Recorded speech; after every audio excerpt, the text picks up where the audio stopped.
Welcome back. Mogi, let me just start with that question. Is Mattheis' promise going to become a reality then, tonight, going by all these figures that we are showing around on how we've mismanaged some of these funds? Not only Mattheis, even Baba has promised that the cost of fuel is going to go down. And he's the president's brother. So right-hand man, if you say. More than the rest of us do.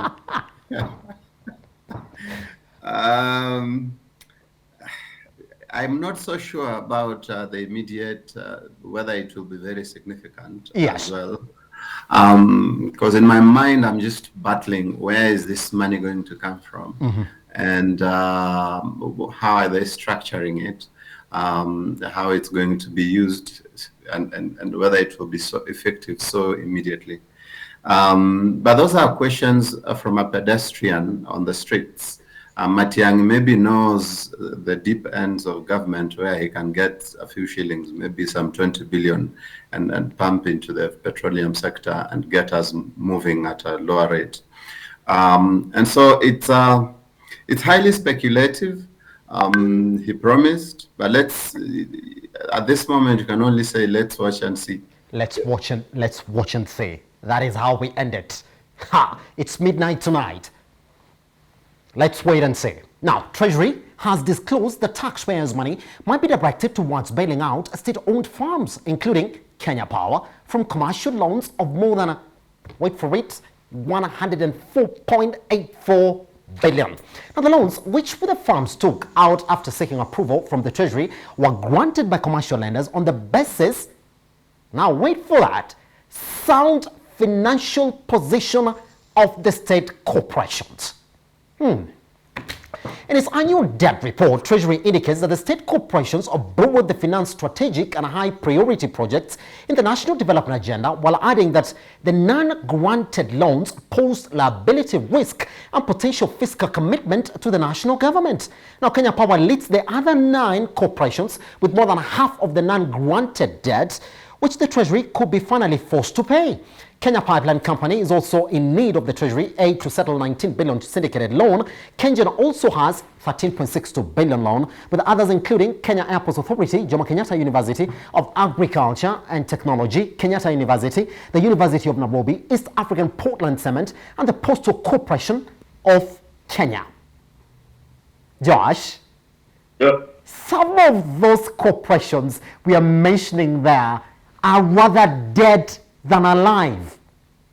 Some of them, Josh, have been dead for a long time. The Kenya Postal Corporation. But they were allowed to borrow that money on the basis of their sound financial position. Who are we lying to, Josh? This is probably the saddest thing you'll hear this week. I mean, here's the thing. And Treasury is going to bail them out. I mean, in many cases, in some of these parastatals, you'll find the debt that Treasury is paying is bailing out is probably worth more than the organization is itself. Yes. And remember last week we had the conversation about power and IPPs. Yes. The argument we keep hearing is you can't get out of this IPP agreement because it will be very expensive to get out of them.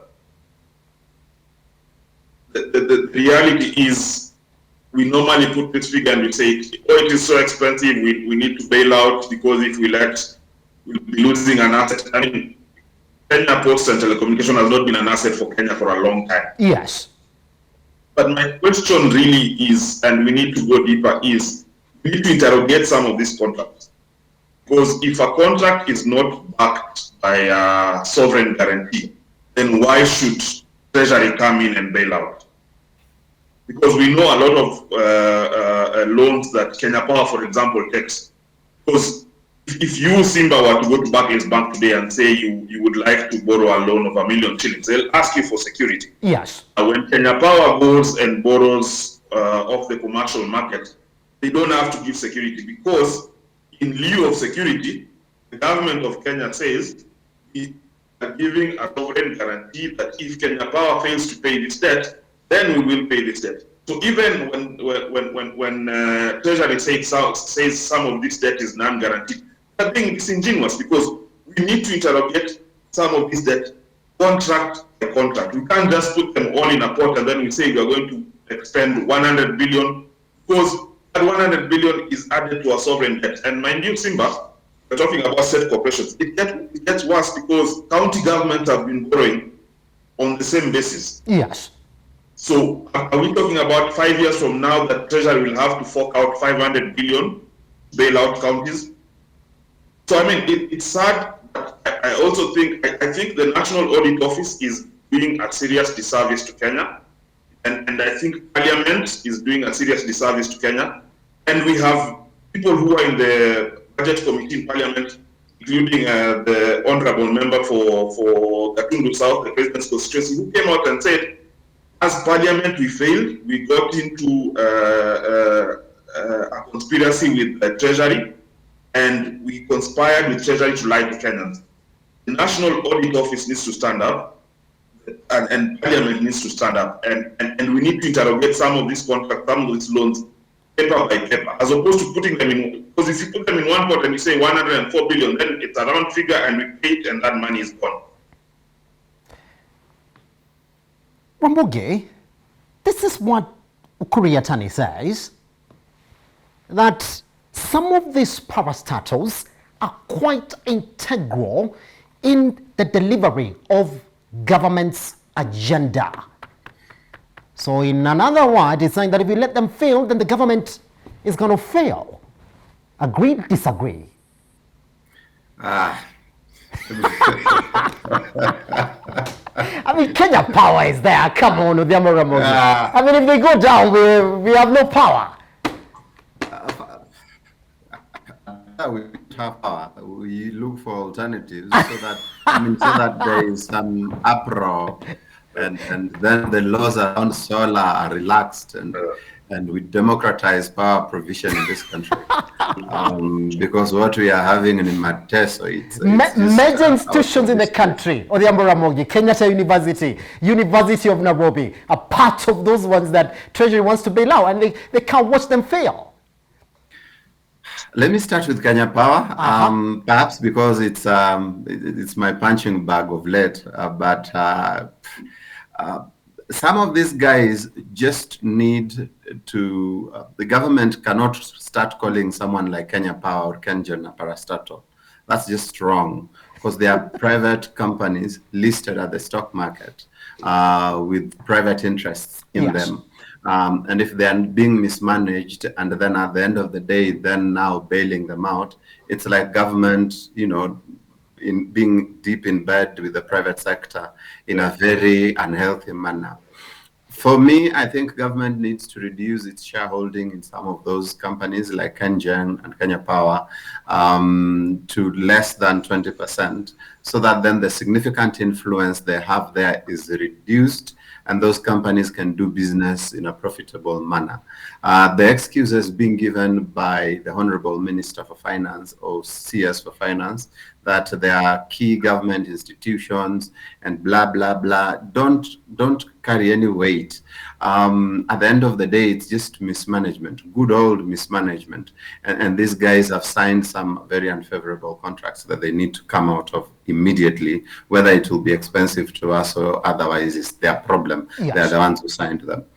But now moving on to, like, for example, the universities, I think the problem with the universities is they expanded too fast, and then they expanded into some areas that perhaps are not units that are not generating as much income as they should. Yes. I remember Kenyatta University expanding aggressively into into the health sector, into a morgue, and they took a lot of loans on their assumption that the parallel degree program would pay for these loans. Now, the parallel degree program is as good as dead, because there are too many universities, and then the cutoff mark that Magoha and Super CS came up with is that, you know, C+, and it's a very difficult C+ to attain for majority of Kenyan youth. So the number of young people attaining that C+ has really gone down. In principle, the parallel degree program is dead. And so then these guys no longer have the cash cow that they had. Yes. And so they are struggling. And that needs to be reviewed. For once, and maybe just this once, I agree with Professor Magoha. Some of these universities need to be merged together so that then we lower costs and we manage them efficiently. And we have some strong research centers as opposed to just tribal outfits. Yeah.